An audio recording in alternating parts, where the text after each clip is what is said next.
So, hello guys! Dito ay 3 o'clock na ng hapon. So, andito tayo sa, galing tayo sa kwarto. Ayan po yung kwarto. So, meron akong mga ini-edit na videos dyan. Ayan. So, nag-start ako basta 2 hours ako nag-stay dito. Dyan. So, dito ako nag-edit ng videos. Pero hindi pa siya masyadong tapos. So, mamaya tatapusin natin. So, this time, dahil alas 3 na, off natin yung ilaw. Ayan. Para save ng kuryente. And then, andito tayo sa kusina. Ayan. And then, dito yung aming kainan. Ayun. Alas 3 na. So, uuwi na si Ethan. Pauwi na sila dito. Dahil 3 o'clock po yung kanilang uwian. And then, hindi ko na siya sinundo. Ayaw niyang magpasundo, guys. So, ayan. Malinis na dito. So, magluluto tayo ng nahulog yung medyas. Naglaba ko kanina, so nahulog siya. Sasampay ko na lang. So, dito kami naglalaba. Ayan. Mamaya sasampay natin. Walang araw ngayon, umuulan. Medyo, malamig sa labas. Hindi ka makakapagpatuyo. So, yun, gumagalo yung mga halaman sa labas. Basta mahangin siya sa labas, hindi ka makakapagpatuyo. Ayan, so magluluto tayo ng, alam nyo to. So, favorite ko to. Kahit nasa Pilipinas ako, ito lagi yung binibili ko. Parte siya ng manok. Yes, parte siya ng manok. Ito siya. O, di ba? Mas mura siya ng konti kaysa dun sa ibang parts ng manok. So, ito yung iluluto natin. Ayan, ayan, ayan, ayan. So, ito ay $3.85. $3.85.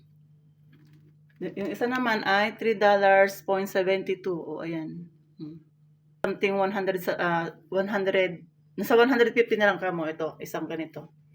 So, depende kasi sa kilo.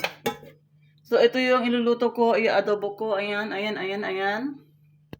Magluluto tayo for this vlog. Ito na yung nakahandang gagamitin natin.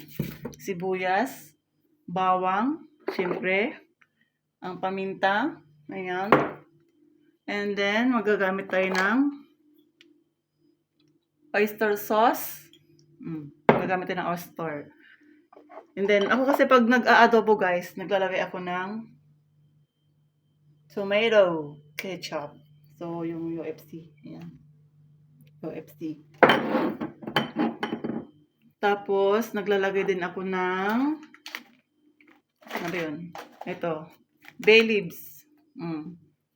Para medyo mabango-bango siya. Of course, hindi ba mawala hindi makukumpleto ang adobo kung wala ito, syempre.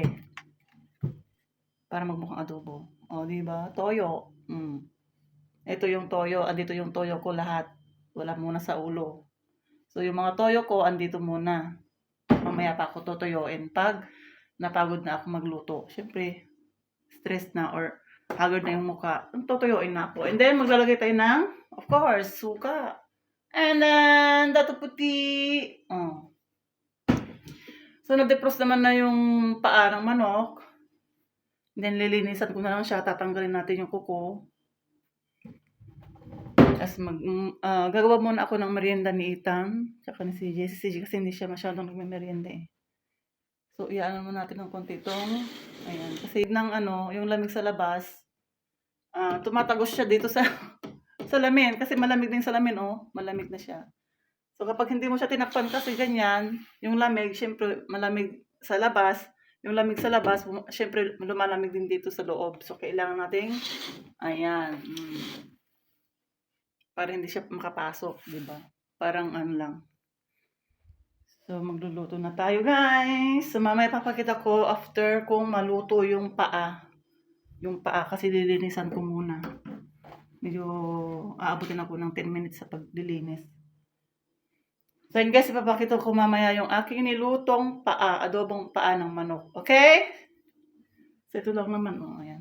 Saglit lang naman yung lutuin, eh. Ayun,